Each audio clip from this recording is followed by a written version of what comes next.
Town Bank Mortgage, NMLS number 512138, is an equal housing lender. This podcast is for informational purposes only.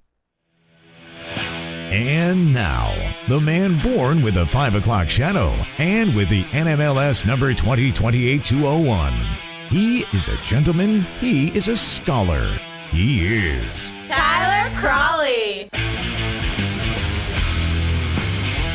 Sometimes there are good reasons for why I get delayed making this podcast, and today is one of them. So I was busy at work, which is a good thing. So I am delayed in recording Wednesday's podcast. And while I was kind of getting ready, the news broke that President Trump has announced that he is delaying an escalation with Iran for 2 weeks after positive talks with the Pakistanis, the leaders of Pakistan, not just like random Pakistanis. They're talking to actual leaders of the country who are kind of brokering a possible deal between the United States and Iran. And so we are now hearing about a postponement, no escalation with Iran, and markets are loving it. We got Dow futures up 2%, S&P futures up 2.1%, and NASDAQ futures up 2.4%. And the 10-year yield is, well, it might fall below 4.3%. That would be the first time since March 19th. Yes, March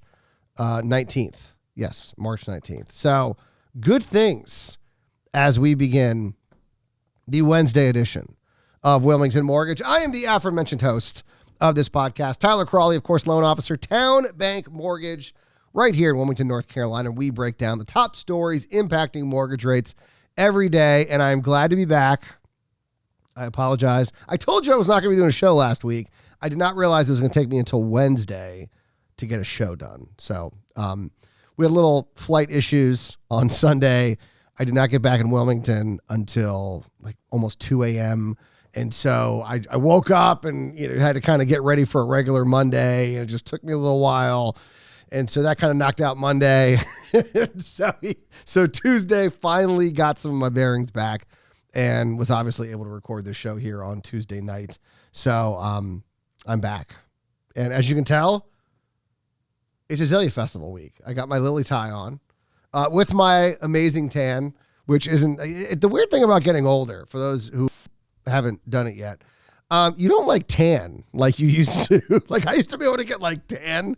Now I just get like different shades of red. And sometimes I get like a reddish shade that looks tan, but I can't tell if it's just because I'm tan and like my face is peeling, or, it's a different tan.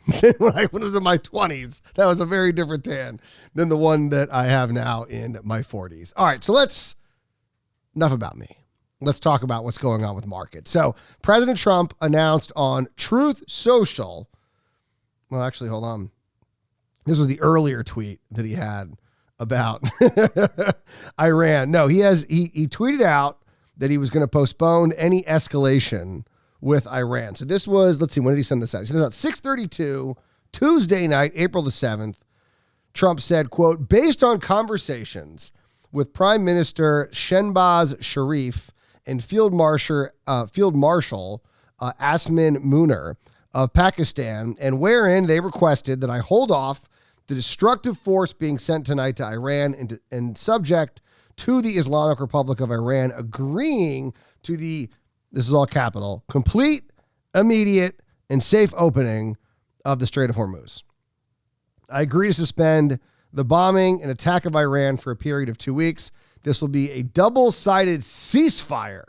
The reason for doing so is that we have already met and exceeded all military objectives and are very far along with our definitive agreement concerning long-time peace with Iran and peace in the Middle East. We received a 10-point proposal from Iran and believe it is a workable basis on which to negotiate.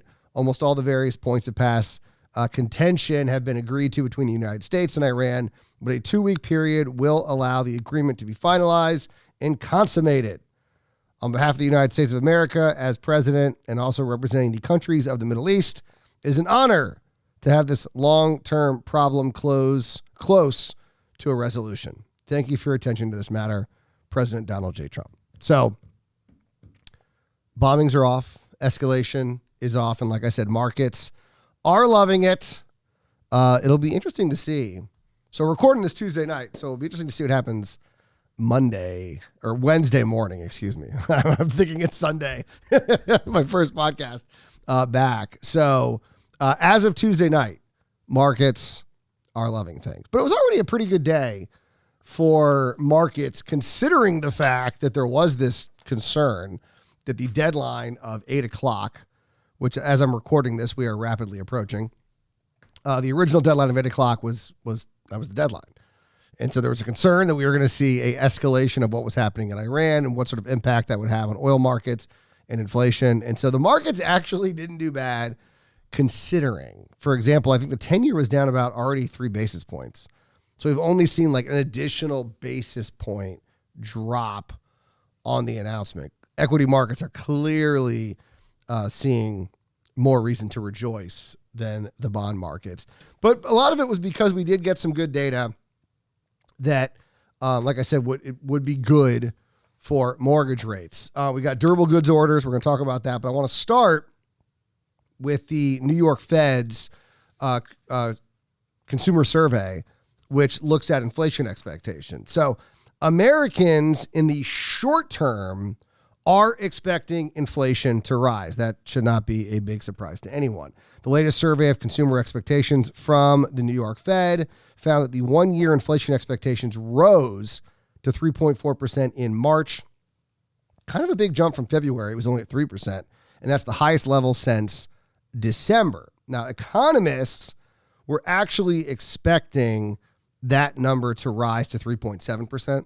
So the fact that it was almost a little bit more than half that is not bad. So they were actually expecting a worse number. But the real takeaway, I think, was that longer term expectations were unchanged.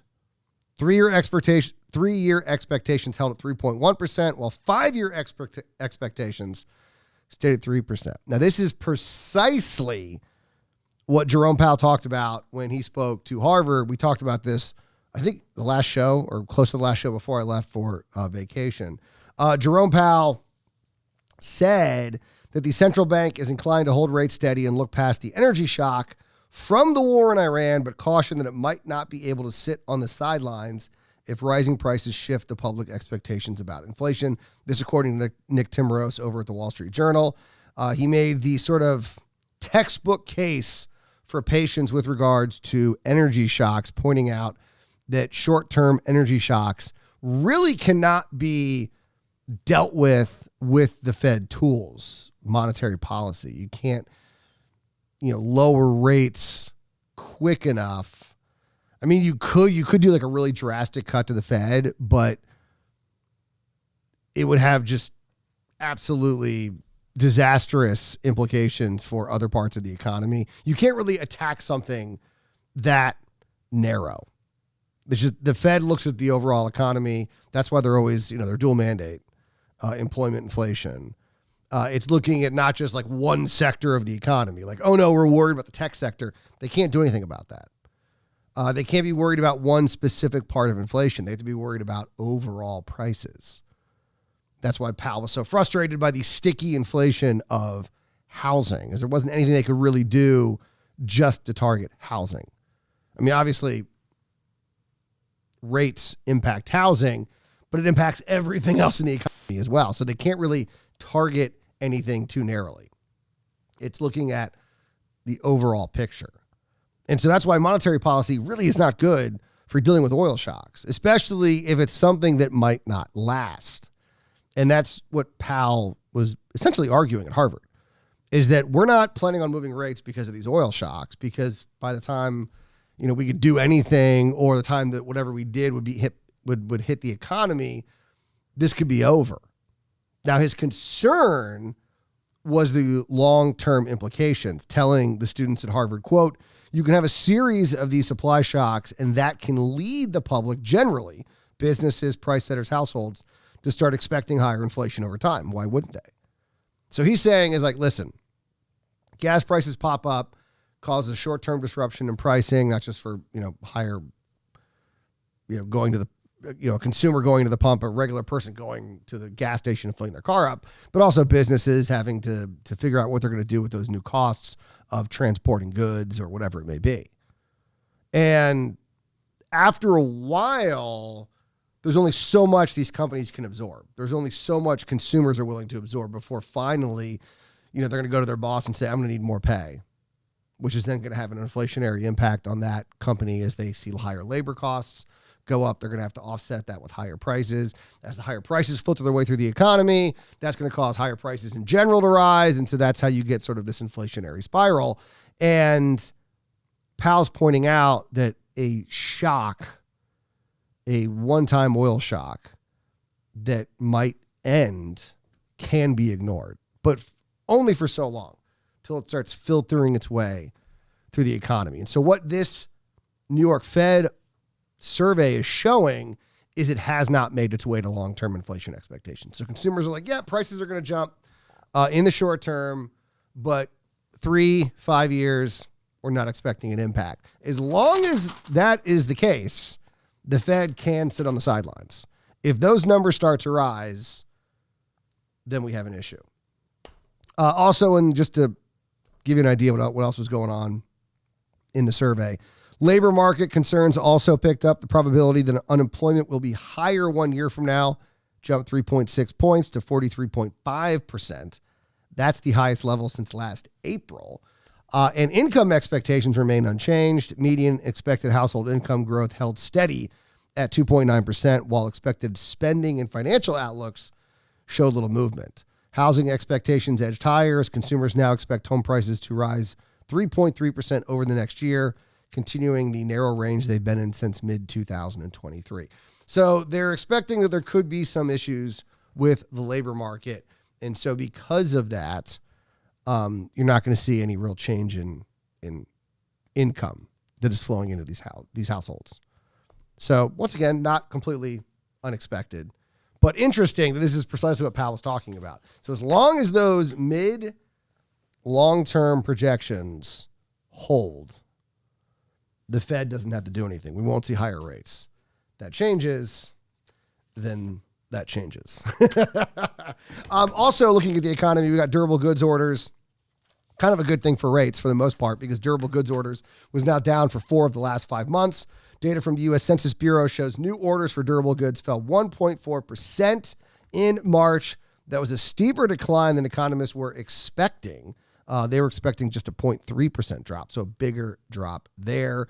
The weakness was largely driven by transportation equipment, which also is now down 4 of the last 5 months. Outside of that volatile category, the picture was stronger. Orders excluding transportation actually rose 0.8%, while another key measure told a different story. When excluding defense, new orders fell 1.2%, highlighting broader softness in business investment, but obviously defense seeing some benefit from what's happening in the Middle East to some extent. And this kind of contrasted with the data that we got last week looking at manufacturing. The Institute for Supply Management, ISM, showed manufacturing activity hitting a multi-year high. And now we have durable goods orders showing a slowdown. So we got conflicting data in the manufacturing sector that it's not crazy conflicting because even that 3-year high, I believe, for the ISM wasn't that strong. I mean, it was up a little bit from the prior month, still kind of low 50s. So, in expansion territory, but nothing crazy. And so this is just, a little bit of a drop. So it's not super conflicting. Like they're showing a little bit of a slowdown. ISM showing a little bit of a pickup. So it's not completely read. It's not like one showing, oh my gosh, the manufacturing sector is exploding, and then one showing a recession. But there is a difference there. So that could be interesting. Keep an eye on it. Obviously, good manufacturing isn't so good for rates. Good for the economy, though. But if it shows that, we're seeing trouble in manufacturing, that could be a good thing for rates. So it's mixed. So we don't know. All right. Good first day back. Thank you for joining me as always. We'll be back tomorrow for another edition of Wilmington Mortgage. And remember, as always, do not wait to buy real estate. You buy real estate and wait.